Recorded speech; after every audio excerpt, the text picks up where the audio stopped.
TV रख के पास पागल हुई सास। आजकल वर्मा जी की पत्नी देवकी जी केबल पर रियलिटी शोज देख देख कर बहुत कुछ सीख रही हैं। जैसे आज तो वो सुबह सुबह बेसुरे आलाप ले रही हैं। सारे गामा माँ जी, सारे गामा पाधा नीसा होता है। अरे वो तो सब गाते हैं, ये मेरा स्टाइल है। आवाज तो कम कर लीजिए माँ जी, पर्दे फट जाएंगे कान के। ये कहो कि पर्दों में आग लग जाएगी। देखना, मेरी आवाज सुन के जज आग लगा देगी, आग लगा देगी, तू तो आग लगा देगी, ऐसा बोलेंगे। सरिता वहाँ से परेशान होकर चली जाती है और सास रियाज जारी रखती है। सारे गाओ, सारे नाचो। तभी बाबूजी दुकान से लौटते हैं। अरे देवकी, क्यों तानसेन बनी हुई है? कान से खून निकालोगी क्या? अरे क्या हुआ, रियाज तो करने दो मुझे। इसको रियाज बोलते हैं? ऐसा लग रहा है जैसे घोड़े हिना रहा है। घोड़े पे बैठ के ही बम्बई जाऊंगी मैं तो, जब जज साहब कहेंगे कि देवकी तुम मुंबई आ रही हो। जज साहब, वो अदालत वाले? अरे नहीं नहीं, बड़े लोग हैं, आप नहीं जानते हैं। ओ मैं तो छोड़ चली अपना ये देश, बम्बई मुझे प्यारा लगे।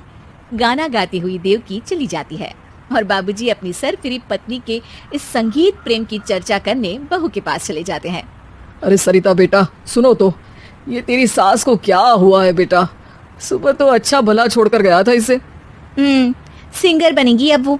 सिंगिंग रियलिटी शो में जाने की सुबह से तैयारियां चल रही हैं इनकी। हाँ, अब तो कोयल के सुर मेंढक छिड़ेगा। हे भगवान, सद्बुद्धि दो इसे। इधर बाबूजी भगवान को कहते हैं और उधर राधा रानी प्रकट हो जाती है, देवकी की मोहल्ले की सबसे पक्की दोस्त। क्यों री देवकी, काहे इतना गला फाड़ रही है? कोई चीखने चिल्लाने का कंपटीशन है क्या? अरे ये देख, नया सिंगिंग शो, मैं भी गाऊंगी, हिंदुस्तान के दिलों की धड़कन बनूंगी। अरे इतना बेसुरा गा के दिलों की धड़कन नहीं, दिलों का अटैक बन जाएगी। इससे तो अच्छा है कि नाच ही ले। वैसे भी दिन भर मोहल्ले में नाचती तो रहती है तू, कभी इसके घर कभी उसके घर। देवकी को समझ में आ जाता है कि उसका गाना किसी को पसंद नहीं आ रहा। अगले दिन सरिता देखती है कि सास पैरों में घुंघरू बांध के नाच रही है। अरे माँ जी, क्या मंजुलिका बनी हुई है आज आप? अरे नाचने दे बहू, जब तक है जान जाने जहां मैं नाचूंगी। अरे माँ जी, अभी जान निकल जाएगी इतनी जोर से नाचेंगी तो। अरे अरे क्या कर रही हो? अरे दिख नहीं रहा, डांस कर रही हूँ। अरे जैसी तुम्हारी हरकत है, तुमको तो नागिन डांस करना चाहिए। वो भी करूंगी, भांगड़ा भी करूंगी। देखना, जज मुझे देख के स्टैंडिंग ओवेशन देंगे। हाँ, स्टैंडिंग ओवेशन तो देंगे ही, ताकि खड़े होकर वहां से भाग सके तुम्हारा डांस देखकर। अरे कुछ ढंग की चीज करो, ये रोज क्या नया शुरू कर देती हो? सास को लगता है कि उसका डांस का सीन भी बिगड़ गया। अब वो टीवी देख के कोई और कलाकारी ढूंढने लगती है। तभी उसे टीवी पर खतरों के खतरनाक खिलाड़ी शो दिखता है, जिसमें लोग अलग अलग स्टंट करते हैं। बस देवकी को नया काम मिल जाता है। अगले दिन सुबह देवकी डंबल लेकर कसरत करने लगती है। माँ जी, ये क्या कर रहे हैं आप? अरे खाली जैसे बनकर खलबली मचा दूंगी। कल मैंने खतरों के खतरनाक खिलाड़ी देखा और सोच लिया कि मुझे वही जाना है। हाँ बस। तभी वहाँ बाबूजी भी आ जाते हैं। अरे इतना भारी डंबल, अरे गिर मत जाना कहीं लेकर। अरे चुप करो, तुमसे कुछ नहीं होता इसका मतलब ऐसा नहीं कि मुझसे भी कुछ नहीं होगा।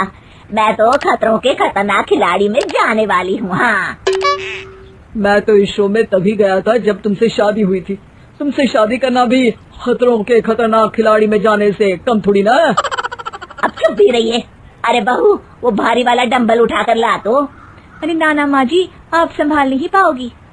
अरे मैंने टीवी में देखा था, एक आदमी कार उठा लेता है, इतना तो मैं उठा ही सकती हूँ ना। बहू घबराते हुए भारी वाले डंबल माँ के हाथ में दे देती है।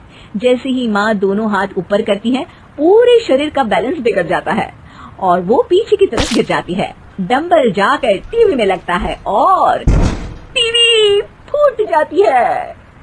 माँ जी, उठिए माँ जी। बाबूजी बहुत तेज हंसने लगते हैं। बाबा बाबा, टीवी और बीवी दो टेंशन थे मेरे, आज एक कम हो ही गया। बहू भी सास को उठाते उठाते इस बात पर ताली बजाकर हंसने लगती है और देवकी फिर से गिर जाती है और इस बार देवकी भी अपनी बेवकूफी पे हंसी रोक नहीं पाती।